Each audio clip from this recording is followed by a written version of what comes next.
It's the Josh and Josh Talk Wrestling Podcast. Yes, I have tricks in my pocket. I have things up my sleeve. But I am the opposite of a stage magician. He gives you illusion that has the appearance of truth. I give you truth in the pleasant disguise of illusion. Glass Menagerie, Tennessee Williams. Thank you, everyone. I'm working on, it's actually a scene I'm working on in my acting class. I'm doing a lot of multitasking. I've been really busy, so I didn't have time to practice this. So I thought, hey, during the podcast, I'd work on my monologue a little bit. So I'm sorry. Go ahead, Josh. So about Tennessee Williams. No. I'm sorry. Go ahead. I cut you off. It's the Josh and Josh Talk Wrestling Podcast with your hosts, Josh. And Josh, hey, by the way, how did you feel from when you heard my just a little part of that monologue? How did you feel like I was taking you on a journey? Did I wow you at all? I was definitely being led down the garden path, if that helps. Okay, cool. This is awesome. Great. Definitely an unexpected journey, Josh. Okay, cool. Especially for a wrestling podcast. That's what we do. We keep it real. We do whatever we want. We're challenging WrestleMania coming up. Like you probably heard on the last podcast, we're challenging the WrestleMania kickoff show. That's right. So we're doing our own thing during the kickoff show. So you'll join us during then. It's going to be awesome. Lots of fun games, prizes, and food. You will supply your own. We will supply the fun, theoretically. But speaking of fun, we had a little fun, Josh. I think you predicted something, didn't you, recently? Hey, Josh and Josh Talk Wrestling called it. Back in January, we said it would be New Day versus New Daniel Bryan at WrestleMania. Now, to be honest, I did say I want my favorite to win the Royal Rumble was Kofi Kingston. So my dream, my hope was that Kofi Kingston would win the Royal Rumble, but I did call myself out on it and said, well, but Seth Rollins will probably win.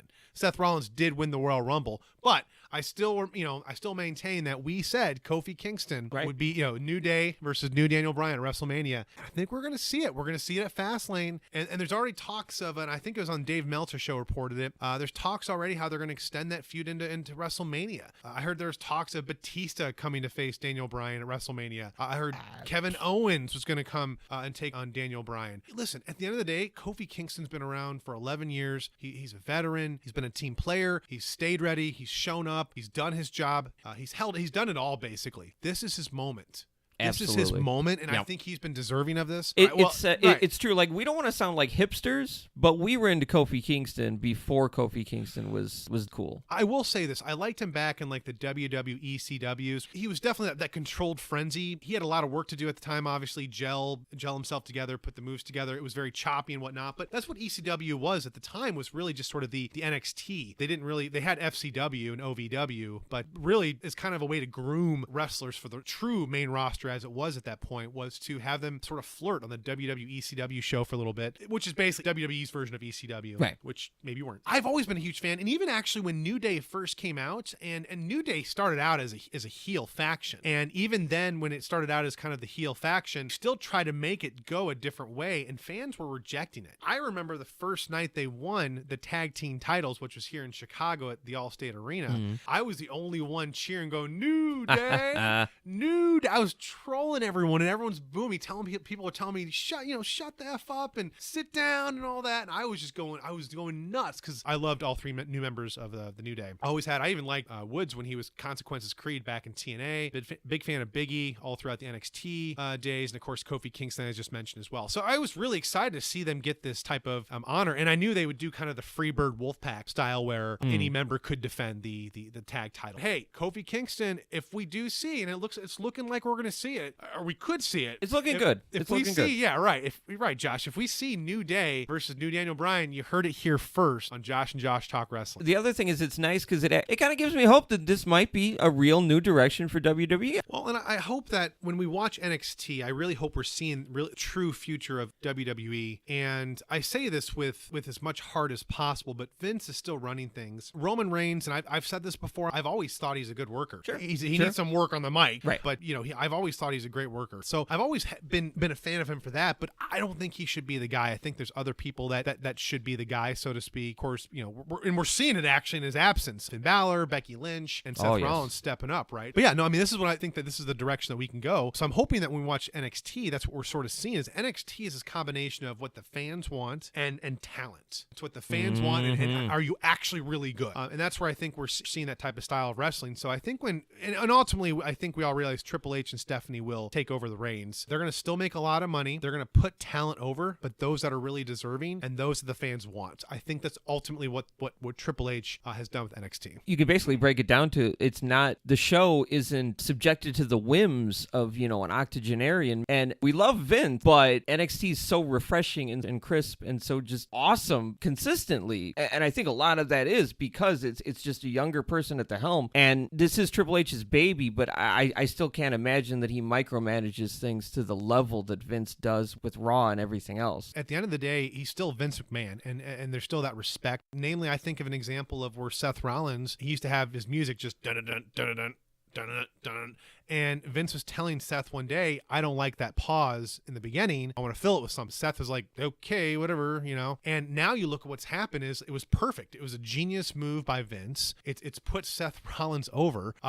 He gets that warrior pop. Burn it down when he comes out. And it's all because Vince, we can say Vince McMahon is out of touch in some things, maybe choosing the guy, so to speak, the man, as it were. But it's Vince McMahon we're still talking about. He's a genius. Oh, no, I love Vince. That's one thing. It's like, his ideas will always have merit. But I think that we look at his decision with Roman Reigns to make him the man. While I get it, it's not what the fans want. And at the end of the day, I don't know that he's deserving because he can't cut a promo. Right. My thing about Vince is, we love Vince. All credit to Vince for making WWE what it is. I mean, it wouldn't have happened without Vince. But here's the thing. At this stage of the game, maybe Vince should take like more like a Vince Russo type thing, where sometimes he had good ideas, other times he had terrible ideas, but there was someone there to temper his ideas, like a filter. I feel like Vince at this point, unfortunately, does need a little bit of that gatekeeper, whether that be Trips or Steph or whatever. I think it should be both of them, maybe. That's the thing, because the burn it down, that's terrific. I'm not going to argue with that. But should Vince be the head of everything still? Should he be at the top? I mean, if Vince is able to still chime in with things and really improve someone's song, that's terrific. But should he be the decision maker still? That's another question, because like you said, it's not what fans want. I mean, the whole point of this, and Vince will tell you in interviews and whatnot, is give the people what they want, listen to your fans. And when you're not doing that, maybe Vince shouldn't be the decision maker, but just another creative, like a head creative, maybe not so much in the direction the whole company as a whole is going. Well, it's hard to bow down when, I suppose you could say arguably, but I would actually say unarguably, the greatest promoter of all time is Vince McMahon. So certainly. When you think about the wars he's won, it's really hard to say, hey, I'm Vince McMahon, I'm going to bow down or, take a knee. I don't think so. He's going to die working. Right. Speaking of Triple H, sort of the big thing this week was that the DX getting inducted into the Hall of Fame. I got my thoughts. Josh, we were talking pre-show. What were your thoughts on as far as the induction of DX? Here's the thing. For anybody who I was on Mars with their fingers in their ears for the past few decades, the big thing is that China being in the Hall of Fame was an issue, and we actually covered this in our previous Hall of Fame 2019 picks episode. The thing is, we called it. We called that too. See, man, the hits just keep on coming. But there's a lot of controversy. Will China ever be put in? Probably not Solo. And we floated the idea of putting China in as part of DX to kind of as almost a backdoor type thing. And they did it. So China is going into the Hall of Fame as part of DX. She's not going in solo. And because of this move, hell, she probably never will go in solo, at least for a very long time. And I'm just, to a degree, like the way I look at the Hall of Fame is that it's 50% farce and 50% legitimately honoring people who really deserve it. Because for every... Now, is your farce, for me, the farce would be Celebrity Wing of the Hall of Fame? Or do you think there's actual... That's part of it, but I mean, I'm going to go out and say it. I don't think this is an overly controversial statement, but I don't necessarily feel like the Bushwhackers deserve to be in the Hall of Fame. That's just one example of where it's kind of like a farce, where it's like, I don't want to begrudge these two guys. Like, they were fan favorites, I guess. People like them. But so, so that's just an example I picked of just the farcical nature of things. Like, yeah, there's also Drew Carey. I mean, that's part of the farce, but the other part is just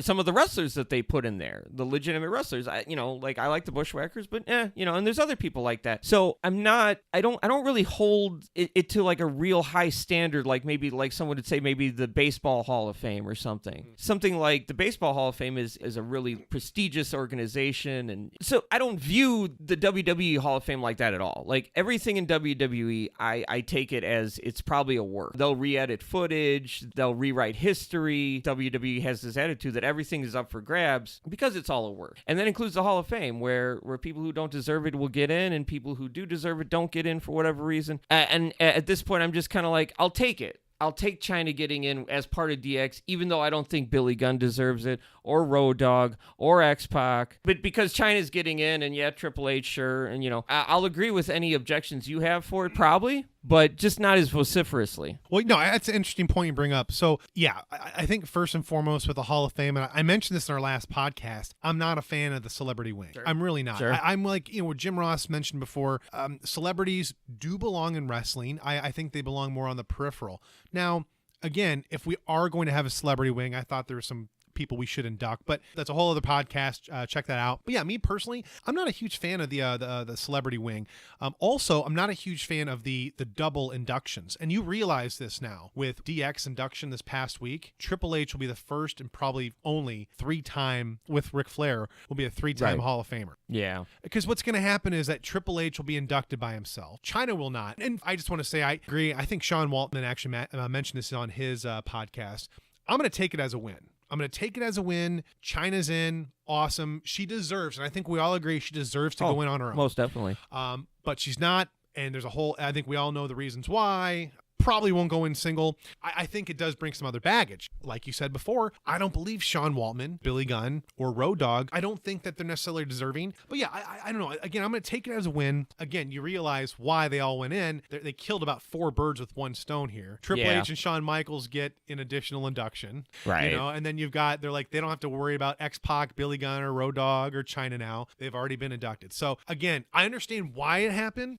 I wish she would have been inducted solo. I think that she's really, we talk about the women's revolution. She was really a trailblazer, having the intergender matches, not unheard of. I mean, it was definitely done before China did it, but sure. She was actually making it legitimate. Like her intercontinental bouts with, Eddie Guerrero, her appearance in the Royal Rumble and so on and so forth, and time in the Attitude Era. Mm-hmm. Like she was a force to be reckoned with. And genuine, people, she was on the same level. As Becky Lynch talks about, it's, hey, we're talking about the man. It's not about the man or the woman. It's about the man. It's about being the top dog, Yeah. That's where it's one of those. Yeah, we don't have to necessarily love it, but I'll take it. I'll go with it. It'll be a fun Hall of Fame speech for sure. Good for China. Yeah, but yeah, let's get to it. We actually got some. This is awesome. We actually got some emails. Yes, email. So, thank you. So yeah, Josh and Josh Talk Wrestling at gmail.com. Send us your questions. Send us your feedback. In fact, feedback. We got some interesting feedback about the last show, and I'll read it right now. I won't mention any names. You know who you are. Anonymous. Yeah, they mentioned. Hey, they said, I think that for the talk about the WCW thing, that you could have also expanded into what led up to it and the long-term effects of what happened that night. Well, so we were talking about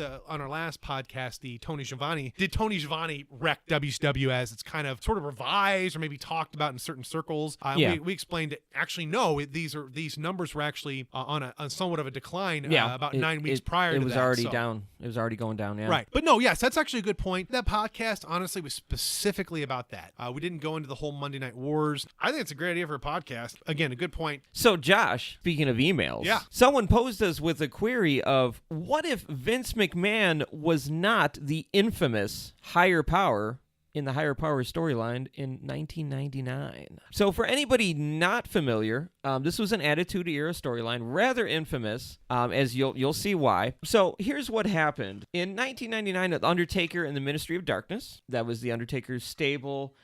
People like Taker, Paul Bearer, Bradshaw, Farouk, Mideon, Viscera was feuding with the Corporation, which was basically Vince McMahon's stable, consisting of Vince, Shane, The Rock, Big Boss Man, eventually Ken elements Shamrock. of DX, like Triple H, and China, Triple H, and like Test, a lot of folks, Big Boss Man, Ken Shamrock. So they were feuding. Just to name a few. It was pretty big here. So in 1999, it was Ministry of Darkness versus the Corporation, and slowly but surely we start hearing the Undertaker starts talking a little bit about this kind of higher power, right? And, no one, it's not really clear what that is right away. And then eventually Taker starts screwing around with Vince McMahon's family. I believe he burns Stephanie's childhood teddy bear, right? Yeah. During the Inferno match. Well, I think that was the same match Kane burned his foot, right? Yeah. So that happened, and then I think at some point they burned a giant logo on McMahon's lawn, and then he actually tried to kidnap Stephanie once. Yeah. Fails thanks to Ken Shamrock. Yep. I believe, right? No big deal. And Ken Shamrock goes, "Hey, no big deal." Right, but he was successful the second time, and throughout all this, Taker keeps talking about the higher power. You start to realize that the higher power is not like a thing or an idea; it's an actual person. There's a real higher power, apparently, like pulling the strings here or setting things in motion. So we don't know who this is, obviously. This is the big mystery. That's the thing. Who is the higher power? Who is causing this? And this is some really dramatic stuff. Like, think back to 1999, peak Mr. McMahon character, that kind of era where he's so over the top. We're all glued to our TVs, just trying to, see what happens. And then in April 29th, SmackDown debuts. And so guess what happens? Shane McMahon merges the corporation with the Ministry of Darkness to give us corporate ministry. Corporate ministry. Oh my gosh! So that I'll tell you, the corporate ministry, that was hands down has to be the biggest stable of all time. Oh, it's I actually gigantic. think there's more people in the corporate ministry than there was in the NWO, than there was in the Immortals, which was from TNA. Whew. Honestly, I mean, there had to be at least 30 people in the corporate ministry. Some people. My dog was part of the corporate ministry. Some people to this very day are still finding out that they were part of the corporate ministry. They didn't even know. So anyway, Undertaker has Stephanie, and he's gonna marry her or something in some weird satanic ritual, some kind of dark wedding he's got planned. It's very creepy. It's really bizarre Undertaker stuff. And so it's Attitude Era. It's Attitude Era. Good taste went out the window. So Steve Austin, Stone Cold, breaks up this creepy dark wedding, rescues Stephanie McMahon, returns her to Vince McMahon, who is essentially turned babyface now because he's been the victim of all these attacks. We're still hearing about the higher power a little bit, but then the reveal is set for June 7th, 1999 on Raw. This is where things go off the rails. This is where things get, the infamous part of things comes into play, right? So the hooded figure enters with the entourage of everybody else. Think of like the druids that Undertaker uses, that kind of hood thing with maybe like a velour purple in lining, right? So guess what happens? The higher power comes in, slowly removes his hood. We're going to find out who the person is that's been screwing with Vince McMahon's family, kidnapping his daughter, torturing his family, putting everyone in terror. The McMahons, no one is safe in the McMahon family. It's terrible. So who is it? He pulls off his hood. It's me, Austin! Oh, son of a bitch! It was Vince fucking McMahon. Defying all logic, both kayfabe and real world. Vince McMahon is the higher power. And why did he do this? His lame justification for this is to teach Steve Austin a lesson. I gotta tell you, man, like, if that's Vince McMahon's idea of getting revenge on somebody, he could be my worst enemy. Like, it's so ridiculous. And just the boos and the fan hatred, it was palpable. It was absolutely palpable that night. It made no sense. So after that, here's where it gets even more ridiculous. Stephanie and Linda are trotted out below the Titantron at the top of the ramp there. And, Stephanie basically, yells at Vince for being an asshole and a psychopath and just a nutcase, with, basically mirroring what you had me kidnapped. Yeah, like, you had me kidnapped. What are you doing? And Vince, of course, has that dumbfounded, like, whoa! Look like, gee whiz, I didn't, who knew that would happen, right? And so after this dressing down, it's announced that Stephanie and Linda are giving their share of the company to Steve Austin. Or they've already done it, apparently. It's hinted at, which makes no sense, because how could they have done that if they're just finding out that Vince is the higher power? What are we doing, guys? So anyway, let's just ignore that right now and just power through, right? Say it's suspension of disbelief. Yeah, so they make Steve Austin the new CEO. I think it's just 2 or 3 weeks later that goes away. The ladder match to reverse it back. Yeah, and then it just kind of fizzles out after that. Like the higher power reveal didn't do anything for anybody. Nobody looks good after this higher power storyline. It was just a real disappointment. Well, we were talking about that, Josh, pre-show, kind of the reason behind it. And a lot of fans may not know this, but Christopher Daniels Yeah, the fallen angel, Christopher right. Daniels, was originally, according to Bruce Pritchard, was the higher power. From what the tales are, Vince McMahon took one look and was like, nope, not tall enough. He wasn't tall enough. He wasn't exactly. imposing. Yeah. Right. So I always thought that was interesting, where I don't know that the WWE masses are familiar with Christopher Daniels. Now, most fans be like, whoa, that's cool to see, Christopher Daniels. He could kind of play it sort of like a jackal, like you think back to the Jackal or Cyrus the Virus. Oh, I there think you they go. had, he kind of play that type of character. But so it was kind of an immediate switch at the very end to have Vince McMahon. But suffice to say, I didn't hate the storyline, so to speak, but definitely the outcome of it was kind of like, you sort of threw that in. I guess the way I might have booked it was I might have had Triple H as the higher power, or even Stephanie McMahon to kind of do a twist that she was actually part of it. So actually, they were the higher power. That's kind of how I would have gone about that. But Interesting. in terms of the booking itself, I was okay with it. It was an entertaining storyline. I was with it. It was sort of unpredictable in some cases. You didn't know what was going to happen. So I was okay kind of the lead up to it. It was sort of the actual destination. The journey was good, yeah. Yeah, and so honestly, if we didn't do Christopher Daniels, and that's actually something else which I thought was interesting was Christopher Daniels, I've actually met in person when I was working at the Ring of Honor show for Windy City Fieldhouse, helping set up the ring and all that, kind of weasel my way into that. And I got to meet Christopher Daniels personally, and this he's really nice. Really great guy, took the time to get to know everyone, thanked everyone when he left, made sure that, as far as the roster, clean up the locker rooms after they left and all that. Like, he was definitely a ring general.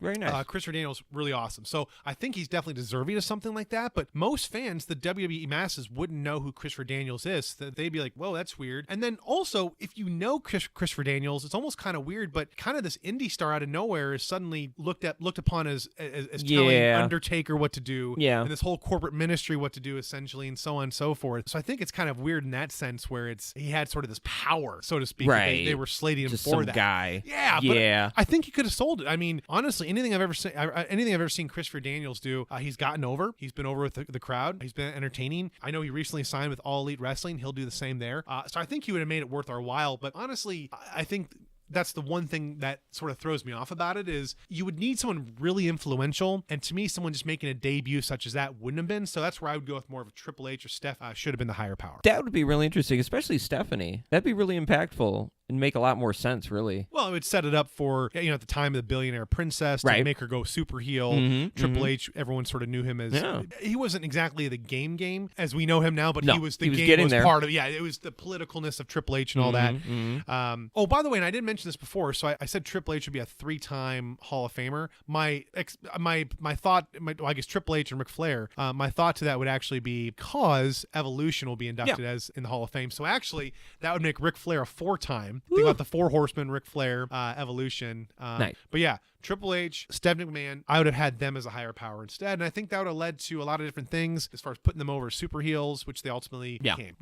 I hadn't even considered like it being almost an inside job kind of thing. Well, I guess it already was an inside job the way they originally booked it. But, well, I had my own idea. So here's the thing. There was rumors swirling around back in the day, before we found out about the Christopher Daniels thing, about maybe Jake the Snake or Ted DiBiase would be the cool. higher power. And I'd like Ted DiBiase. Yeah, that would have been cool. But, I was thinking to myself, I was trying to think of, I wanted to think of something different at first, but the more I thought about it, I said, Jake the Snake would be a really good choice. So here's how I would have booked Jake Roberts as the higher power. All right. So around this time, Jake the Snake was in a really bad place, I do believe, with drugs and alcohol and whatnot. So let's just say, maybe they find Jake and they clean him up and they get him out and they get him back on his feet, just for the purposes of this fantasy booking, right? And I'm glad that Jake has now turned his life around. Let's just say it happened in 1999. Let's just say. So he pulls off the head. He said, "It was me, ha ha, Jake the Snake Roberts," and Jake explains that he's hated Austin ever since King of the Ring 1996. Nice.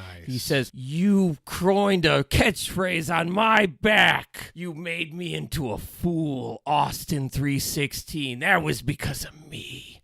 I've hated you and I've waited. And you, Vince, you let me stay in that pit of depression. You just let me fester, and my hatred for you festered more and more. And now I've pulled myself up thanks to The Undertaker and Paul Bearer. I can finally exact my revenge on you. Then he now reveals that he's kidnapped Linda McMahon, and she's shown on a Titantron video screen somewhere, sitting in a chair, not tied up or restrained in any way. She's just calmly sitting there, very, very vacantly, almost zombie-like. And she says, I have decided to transfer my shares of the company to one Mr. Jake Roberts. This, combined with Shane's portion of shares, makes Jake the new CEO of WWF. And then the video cuts out, and then there's silence for a second. Jerry Lawler's like, Linda looks like she's in some kind of trance, JR. And JR's like, I don't even want to imagine what that diabolical Undertaker might have done to Linda McMahon. After this is established, Jake, he kind of goes on and he's like, on that note, Vince, Steve, you're both fired. Leave immediately. And then, immediately, 20 security members wearing full riot gear, all black, very menacing, swarm into the arena. And then they're followed by 20, coming from an other side of the arena, 20 druids, all decked out in their druid hoods, also swarming, right? And we're talking massive crowd of people, everywhere. And Vince and Steve,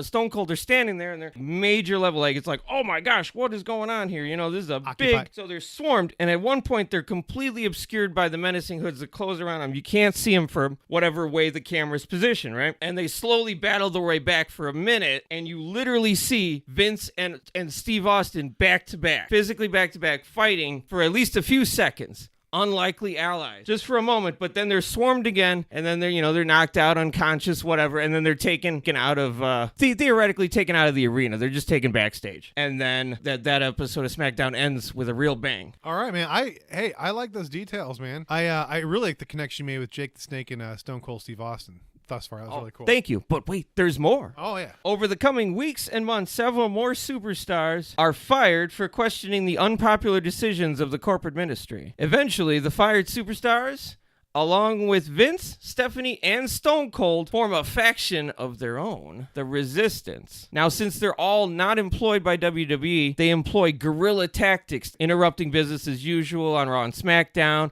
and even the live events. Their goal is to really just hospitalize or take out everybody. What happens is eventually they whittle down the ranks of the corporate ministry, which is quite sizable, so this takes a while. But slowly but surely, they take them down. People are in the hospital, arrested, fired, etc. And this finally forces the ultimate confrontation. Stone Cold versus Undertaker in a 3 stages of hell match at WrestleMania. A no DQ street fight, steel cage, and a ladder. Suspended above the ring is a briefcase with a contract granting full ownership of WWF to the holder, plus directions and the key to where Linda McMahon is being held. So he's putting it all on the line to once and for all, end this thing. And, talk is, he's gonna, Undertaker's going to cripple Steve Austin. All that good stuff. So the match includes, at some point, at a pivotal moment, Jake the Snake trying to interfere in the match to give Undertaker the edge, only to be Stone Cold stunned by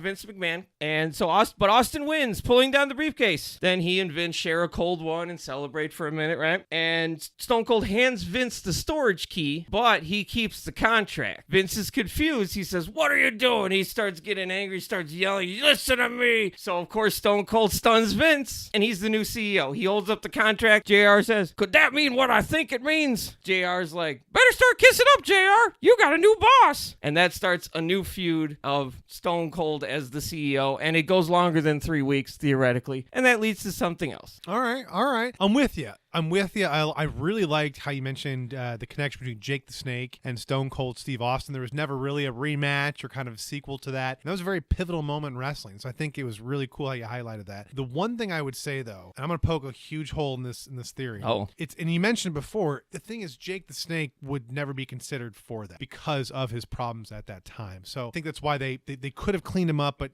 I don't think trust-wise they could have. It's a big caveat, yeah. Right. And so I think that's ultimately why they went with Vince. So it's a situation where it's like, and by the way, thank you for the suggestion. Yeah, that was great. That was great. Thank you. Yeah. So I think that Jake the Snake would not happen, but I do like again, assuming if in this maybe fantasy world, Jake was in a better place, I actually think it's kind of a cool idea. And I like the depth he went into. I kind of explained, well, hey, Triple H and Stephanie would sort of take over. And I guess my thought was really the story would just pick up. I'm actually fine with the story the way as it is. I probably would have just a better ending. I would have taken Vince out and put Triple H and Stephanie in there. Right. But no, hey, again, what's done is done. I will say that, and I think that some people felt that this storyline was somewhat incompleted. I at least want to give WWE credit that while maybe not always great endings, they at least end storylines. They do wrap them up, yeah. Again, I was okay overall with the storyline. I sort of like those whodunit type storylines in wrestling. Those are fun, yeah. Yeah, again, it just sort of came down to Vince McMahon sort of not being the great choice on that one. But yeah, no, again, it was, when it came down to it, I was overall okay with the storyline. It was just the ending with Vince. It just, to me, it didn't really make sense. Nope. It was kind of, I honestly felt like it was a letdown, like the gobbledygooker. There's all this buildup, and it's just sort of like, oh, okay, yeah. There's one thing, I could defend it in one way, and that is just the character of Mr. McMahon that they've built up over the years. I'm going to use Batman as kind of an analogy, right? Batman, has been around for 80-something years, right? And over the years, they've built up this mythos for the guy that he is super paranoid. See, anybody who's a real Batman fan knows that Batman is actually kind of crazy, and he would have to be to do what he does. But so like, that he's this crazy person. So when Batman has, like, let's say boxes for each of the members of the Justice League with like a plan to destroy them if he ever needs to, that doesn't sound overly crazy,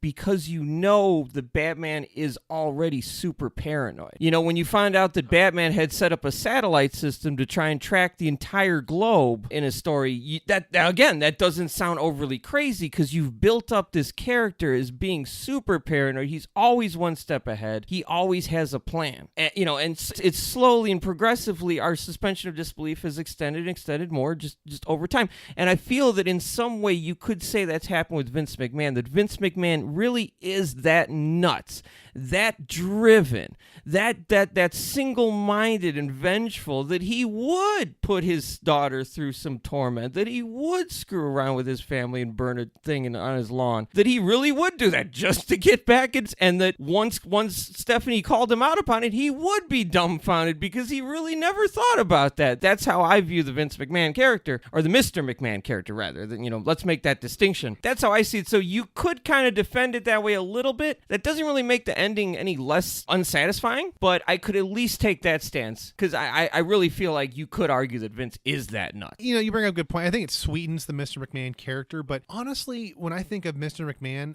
I don't think of corporate ministry. I don't think of the corporation necessarily. I think of, honestly, just Austin and McMahon. Classic. Those two. Yeah. Just those two. For sure. But yeah, no, I mean, it definitely didn't hurt his character, so to speak. But yeah, no, man, hey, I'm really with you on all those. But yeah, that being said, AEW has got a show tonight, Logan Square Auditorium in Chicago. Check it out. I think they got some standing room tickets left. They also do another show, also at Logan Square Auditorium, March as well, too. March 24th, I believe, or 23rd. Check their website.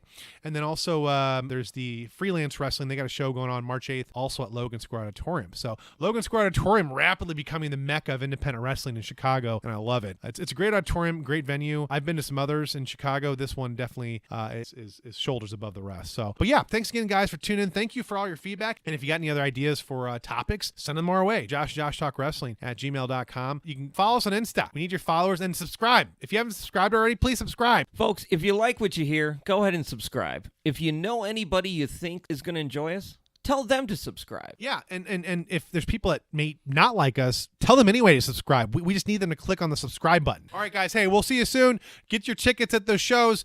Check us out in 2 weeks from now. We love y'all. Good night, everybody.